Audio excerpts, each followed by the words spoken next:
अस्सलामुअलैकुम दोस्तों, मैं हूं राव कमर रिजवान और आप देख रहे हैं मेरा यूट्यूब चैनल। दोस्तों, ये कहानी है गुलनाज की, जिसका बचपन में निकाह हो जाता है और एक दिन उसके भाई की तबीयत खराब होने पर उनके घर एक डॉक्टर आता है। उसे वो बहुत अच्छी लगती है और वो गुलनाज को खत लिखने लगता है। ऐसे दोनों एक दूसरे से बेहद मोहब्बत करने लगते हैं। न जाने क्यों गुलनाज निकाह के बावजूद किसी और की मोहब्बत में गिरफ्तार हो गई थी। क्या होगा इनकी मोहब्बत का? क्या वो तलाक लेकर इस डॉक्टर से शादी कर पाएगी? क्या होगा इस मोहब्बत का अंजाम? ये बताएंगे आज के वीडियो में, तो इस वीडियो को आखिर तक लाजमी देखिएगा। चलिए शुरू करते हैं आज की कहानी। मेरे ददियाल में बच्चों के रिश्ते बहुत छोटी उम्र में कर देने का रिवाज था। मेरी दादी पढ़ी लिखी थी, लेकिन मेरे दादा ने हमेशा अपनी मर्जी चलाई और दादी हमेशा कुड़ती रहती। लेकिन दादा अपने नाम के एक थे, वो कभी टस से मस ना हुए। माजी के झरोके में नजर दौड़ाऊं तो फूफो का मासूम चेहरा मेरी आंखों को आंसुओं से धुंधला देता है। मेरी बड़ी फूफी की उम्र उन दिनों 7 बरस थी। मेरे चचा फूफी से छोटे थे। मेरे दादा तालीम याफ्ता होने के बावजूद उन फरसूदा रस्मों रिवायात के सख्त पाबंद थे, जिसका दादी को बहुत सदमा था। अक्सर उनकी दादा से सख्त नाराजगी हो जाती थी, मगर वो उनकी बातों को खास अहमियत नहीं देते थे। खानदान के एक घराने से मेरी बड़ी फूफी के लिए रिश्ता आया। फूफा 17 साल के थे, जबकि फूफी अभी 7 साल की थी कि उनकी शादी कर दी गई। यहाँ उम्रों का फर्क कोई अहमियत नहीं रखता था। दादी के चीखने चिल्लाने का किसी पर कोई असर ना हुआ। भाई छोटे थे। दादी ने ननियाल वालों से मदद चाही तो दादा नाराज हो गए। उन्होंने तलाक की धमकी दे दी। दादी को इस बात का बहुत सदमा था। वो चारपाई से लग गईं। वो बहुत रोशन ख्याल थी, लेकिन इस उज्जड़ खानदान में फंस गई थी। मगर उनकी किसी ने परवाह ना की। बेटे जरा बड़े हुए, उन्होंने माँ को संभालने की कोशिश की। बड़ी फूफी भी दादी से मिलने ना आती थी। अब्बू और ताया बड़े हो गए तो दादी ने इस वाक़े को दिल से भुला दिया। मेरी दूसरी फूफो सबसे छोटी और बहुत खूबसूरत थी। अब्बू और ताया की शादी हो गई। वो दोनों इन रस्मों को सिर्फ इस हद तक नापसंद करते थे कि लड़कियों की शादी छोटी उम्र में करने के कायल ना थे। उन्हें इस बात का भी दुख था कि उनकी बहन की छोटी उम्र में शादी कर दी गई। मेरी छोटी फूफो ज़हीन थी, इसलिए भाइयों ने उन्हें पढ़ाने का फैसला किया। यूं तो हमारे खानदान की सभी लड़कियां खूबसूरत थीं, मगर फूफो उन सब में नंबर ले गई थी। उनका नाम गुलनाज था। वो वाकई गुल की तरह नरमो नाजुक थी। बचपन से ही लोग उनके हुस्न की तारीफ करते थे। कुदरत ने उन्हें बहुत अच्छी आदत से नवाजा था। ऐसा मुकम्मल हुस्न कम ही देखने को मिलता है। वो घर भर की लाडली थी। भाई उनकी हर ख्वाहिश का एहतराम करते थे। ताई बहुत अच्छी थी। उन्होंने गुलनाज फूफो को बड़े प्यार से अपने साथ रखा। जब खानदान में लड़कियों को पढ़ाना बुरा ख्याल किया जाता था, उस वक्त उन्होंने गुल को तालीम दिलाई। 5वीं में गुल ने पूरे स्कूल में पहली पोजीशन हासिल की थी। इसके बाद भाइयों ने उन्हें पर्दे में बिठा दिया। जब मैं पैदा हुई तो गुलनाज फूफो उन दिनों घर में होती थी। उन्होंने मेरा नाम मोमिना रखा। वो मुझे बहुत प्यार करती थी, हर वक्त उठाए रखती थी। उन्होंने बिल्कुल माओं की तरह मेरी परवरिश की थी, क्योंकि मेरी पैदाइश के बाद अम्मी जान अल्लाह को प्यारी हो गई थी। फूफो ने मुझे अपने पास रख लिया, साथ सुलाती, अपने हाथ से खिलाती पिलाती थी। मैं भी उनके सिवा किसी के पास न जाती थी। मेरी फूफो नेक सीरत थी। वो बचपन से ही बहुत इबादत गुजार थी। उन्हीं की बदौलत हमारे घर में रौनक थी। गोया बरकतों का नज़ूल होता था। दुश्मन भी उनकी शराफत की मिसालें दिया करते थे। उनकी उम्र 16 साल होने के बावजूद अभी तक शादी नहीं हुई थी, क्योंकि अब्बू और ताया नहीं चाहते थे। मगर छोटी फूफी का निकाह अपने कज़न के साथ बचपन में कर दिया गया था। यूसुफ, जिन्हें मैं चचा कहती थी, वो शहर में तालीम हासिल कर रहे थे। चचा यूसुफ खान बज़ाहिर तालीम याफ्ता और एक सुलझे हुए इंसान तस्लीम किए जाते थे, लेकिन दादा की तरह वो भी औरत के दुश्मन थे। एक रात सब लोग कहीं शादी में गए हुए थे। शादी करीबी अजीज़ों की थी। अब्बू खराबी तबीयत की वजह से ना जा सके थे। फूफो अब्बू से बहुत मोहब्बत करती थी। उन्होंने भी जाने से इनकार कर दिया। फूफो की वजह से मैं भी ना गई। अब्बू को अचानक रात को तेज बुखार हो गया। वो बेसुध हो गए। फूफो को कुछ समझ में ना आया। हमारे घर के साथ उन्हीं दिनों एक डॉक्टर आ बैठा था। उसकी फैमिली साथ थी। एक नौजवान लड़की का यूं रात को निकलना मायूब समझा जाता था, मगर फुफ्फो से अब्बू की हालत देखी न गई। वो बगैर सोचे समझे मुझे साथ लेकर घर से निकल खड़ी हुई। डॉक्टर का घर अगली गली में था। वो भागती हुई डॉक्टर के दरवाजे तक गईं। रात के 2 बजे थे। सर्दियों की रातें थीं। लिहाज से उठना बहुत मुश्किल था। उन्होंने दरवाजा बजाया। डॉक्टर हबीब ने ही दरवाजा खोला। फुफ्फो गुल के मुंह से आवाज नहीं निकल रही थी। उन्होंने बमुश्किल कहा, मेरा भाई बीमार है, जल्दी से चलिए डॉक्टर साहब। आप कहां से आई है? वो हैरान था कि एक नौजवान खूबसूरत लड़की रात को अकेली आ गई, जबकि जमाना भी खराब है, कहीं कोई चाल ना हो। फुफ्फो ने जब ताया जान का नाम लिया तो वो आ गए। डॉक्टर काफी देर बैठा रहा। उधर फुफ्फो भाई की परेशानी में लगी थी। ये भी ना जान सकी वो कब चुपके से डॉक्टर के दिल की गहरी वादी में उतर गई। वो बहुत अच्छा आदमी था। अब्बू को काफी देर बाद होश आया। डॉक्टर का कहना था कि बुखार ने दिमाग पर असर किया था। अगर बर वक्त तिब्बी इमदाद ना मिलती तो खुदा ना खास्ता अगले जहान जाने का अंदेशा था। उसने बुखार उतर जाने के बाद अब्बू को सुकून की दवा दी और चला गया।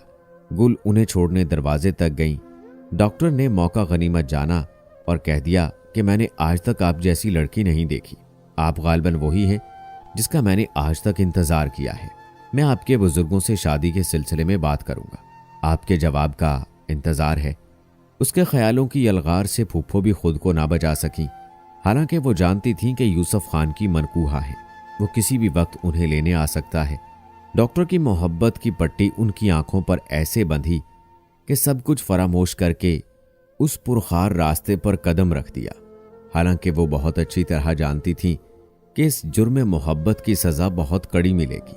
उन हवेलियों में ऐसी लड़कियों को दफन कर दिया जाता था। मोहब्बत ने गुल को भी बेबस कर दिया।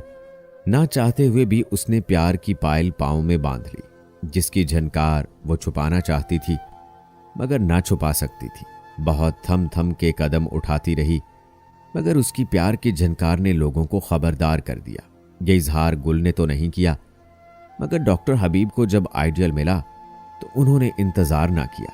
मेरी उम्र उन दिनों 7 साल थी। एक दिन स्कूल से वापसी पर मुझे रास्ते में डॉक्टर साहब मिल गए। उन्होंने बड़े प्यार से मुझे रोका, अपने साथ ले गए, टाफियां लेकर दी। वो मुझे बहुत अच्छे लगते थे। उन्होंने आते हुए मुझे एक खत दिया कि यह खत अपनी गुल को दे देना और किसी को न बताना, वरना घर वाले तुम्हारी फुफ्फो को गोली मार देंगे। उनका ये नफ्सियाती हरबा कारगर साबित हुआ।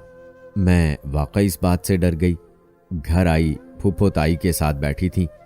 मैं खामोशी से कमरे में चली गई। जब मुझे इस तरह खामोश देखा तो फुफ्फो मेरे पीछे आ गई। मैंने खत देते हुए सारी तफसील बताई। उन्होंने जल्दी से खत लिया और चली गई। उसी शाम उन्होंने मुझे जवाब लिख कर दिया।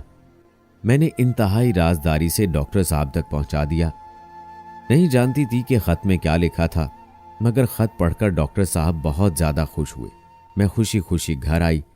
पता नहीं फुफ्फो ने क्या लिखा था कि अगले दिन हबीब की वालदा और बहन रिश्ता मांगने आ गई। उनके वालिद साहब भी मिले।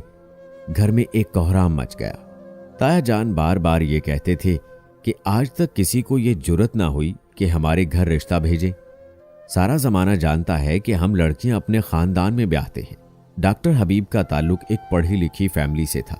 लड़की लड़के की पसंद को वो लोग मायूब नहीं समझते थे, इसलिए उन्होंने ताया जान से भी यही बात कह दी कि लड़का लड़की एक दूसरे को पसंद करते हैं तो रिश्ता करने में क्या बुराई है। और यही कहना कयामत हो गया। ये तो सबको मालूम ही था कि गुल की डॉक्टर से एक इत्तफाकिया मुलाकात हो चुकी है। अफसाना घड़ने के लिए समाज को बुनियाद मिल गई, जिस पर उन्होंने उन दोनों के बीच एक बहुत बड़ी दीवार खड़ी कर दी। ताया और अब्बू बंदूक लेकर उसे मारने के लिए दौड़े। ये तो औरतों ने बीच बचाव करवाया, वरना पता नहीं उस दिन क्या हो जाता। फूफी का ख्याल था कि वो हस्बे दस्तूर अपनी जिद मनवाने में कामयाब हो जाएंगी। उनको अपने भाइयों के लाड प्यार का बड़ा मान था, मगर उनके सारे मान टूट गए। अब्बू जिनकी जिंदगी बचाने की खातिर रात को घर से निकल खड़ी हुई थी, उन्होंने हाथ उठा दिया। मैंने ये मंजर देखा तो जोर जोर से रोने लगी। मैं रो रही थी और कह रही थी कि मैंने तो आपको नहीं बताया, फिर आप क्यों मार रहे हैं फुफ्फो को। अब्बू का माथा ठनक गया कि कोई और बात भी हुई है। उन्होंने मुझसे पूछने की कोशिश की मैंने सब कुछ बता दिया। मेरा ख्याल था कि इस तरह वो फुफ्फो को नहीं मारेंगे। मेरा ख्याल गलत निकला। मेरे इस इंकशाफ ने घर में कशीदगी बढ़ा दी। सब मेरी पाकीज़ा और नेक सीरत फुफ्फो से नफरत करने लगे। हबीब का ताल्लुक एक बहुत बड़ी फैमिली से था। वो शहर के बहुत मशहूर डॉक्टर थे, इसलिए अब्बू और ताया के अताब से बच गए, वरना वो उन्हें यकीनन कत्ल कर देते। मैंने अपने बाप को गुस्से में पहली बार देखा था। उनकी आंखें लाल अंगारा हो रही थी। उधर फुफ्फो ने अपनी जिद से बहलने से इनकार कर दिया। उन पर हर तरह से दबाव डाला गया, मगर वो अपने अज़म से न हटी। उन्होंने अपनी बात से इनकार पर खुदकुशी की कोशिश भी की, लेकिन कामयाब ना हो सकी। जब डॉक्टर हबीब को इल्म हुआ तो उन्होंने कहा, मैं आप लोगों पर मुकदमा कर दूंगा, आपने उसे जहर देने की कोशिश की है। उनकी ये धमकी कारगर साबित हुई। चचा और अब्बू उनके बारे में गौर करने पर मजबूर हो गए। जब इस बात का इल्म यूसुफ खान को हुआ तो वो किसी बिफरे हुए शेर की तरह हम पर चढ़ दौड़ा। हालांकि ताया ने अपनी ताईद के लिए उन्हें शहर से बुलवाया था, मगर वो तो उनका ही दुश्मन हो गया। क्या आप लोग लड़की की हिफाजत ठीक तरह से नहीं कर सके? आखिर उस शख्स को घर में दाखिले की इजाजत क्यों और कैसे मिली? अब्बू और खानदान के कुछ बुजुर्गों के समझाने पर उसने फुफ्फो को तलाक दे दी, क्योंकि अब्बू ने उसे मेरा रिश्ता देना मंजूर कर लिया था। ये बात सीग़ाए राज में थी। मुझे और फुफ्फो को भी इस बात का पता न चला कि क्या हुआ है। यूसुफ खान किस तरह राजी हुआ है। वो दिल से राजी नहीं हुआ था, बल्कि उसने बुजुर्गों के सामने हथियार डाल दिए थे। उसके दिल में इंतकाम की आग लावा बनकर दहक रही थी। यूसुफ खान से तलाक के बाद फुफ्फो की शादी इस शर्त पर डॉक्टर हबीब से कर दी गई कि उस घर से कोई ताल्लुक ना होगा, वो भाइयों को कभी अपनी शक्ल नहीं दिखाएगी। फुफ्फो ने सब कुछ मंजूर कर लिया, लेकिन डॉक्टर का साथ छोड़ने पर रजामंद ना हुई। इस तरह उन्होंने पूरे खानदान की कुर्बानी देकर अपनी मोहब्बत पाली। बज़ाहिर बात खत्म हो गई, मगर यूसुफ के दिल से बात अभी तक नहीं निकली थी। वो इंतकाम की आग में जल रहा था। शादी के कुछ अरसे बाद अब्बू और ताया 2 दिन के लिए शहर गए। घर में सिर्फ औरतें थीं। फूफी हमारे घर आईं। वो अपने घर में बहुत खुश थीं, मगर उन्हें मेरी याद बहुत सताती थी। वो अम्मी को बड़ी मुश्किल से राजी करके मुझे अपने घर ले गई। उस दिन वो घर में अकेली थी। उन्होंने कहा कि कल तक वो मुझे वापस छोड़ जाएंगी। उन्होंने मुझे बहुत प्यार किया। ये मेरी फूफी की जिंदगी की आखिरी रात थी।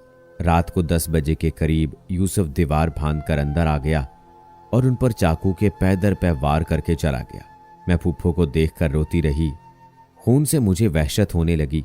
मुझे बाहर निकलने का कोई रास्ता ना मिल रहा था। बंद कमरे में रोशनदान से बाहर निकलना मेरे लिए मुमकिन ना था। एक खिड़की दिखाई दी, तभी मैं उसको खोलकर निकल भागी थी। मुझे पुलिस वालों को बयान देना पड़ा और जो देखा था मनोअन बता दिया। उन्होंने यूसुफ को धर लिया। उस वक्त मुझे मालूम हुआ कि फूफो के बदले यूसुफ खान से मेरा निकाह हो चुका था। इस बिना पर ताया ने उसे बचाने की बहुत कोशिश की। दूसरे, वो उनके जज्बात का भी तर्जुमान था, इसलिए वो उसे सजाए मौत से बचाना चाहते थे। डॉक्टर हबीब ने मुजरम को सजा दिलाने के लिए पैसा पानी की तरह बहा दिया। आखिरकार यूसुफ को उसके किए की सजा मिल गई। रिवाजों के द्यो ने न जाने कितने घर उजाड़ दिए। डॉक्टर हबीब ने आज तक शादी नहीं की। वो गैर मुल्क चले गए। मुझ पर नाउम्री में बेवगी का धब्बा लग गया। ये जुल्म पता नहीं कब तक जारी रहेगा। दोस्तों, बेशक ऐसा अक्सर खानदानों में होता है कि सिर्फ अपने खानदान में ही रिश्ते होते हैं, लेकिन इस्लाम में ऐसा कुछ नहीं। लेकिन हाँ, ये गलत है कि इतनी कम उम्री में निकाह नहीं करना चाहिए, वरना ऐसे ही नतीजे होंगे और ऐसे ही वाकयात रूनुमा होते रहेंगे। दोस्तों, आपका इस बारे क्या कहना है? कमेंट बॉक्स में लाजमी बताएं। मिलते हैं अगली वीडियो में। अल्लाह हाफिज।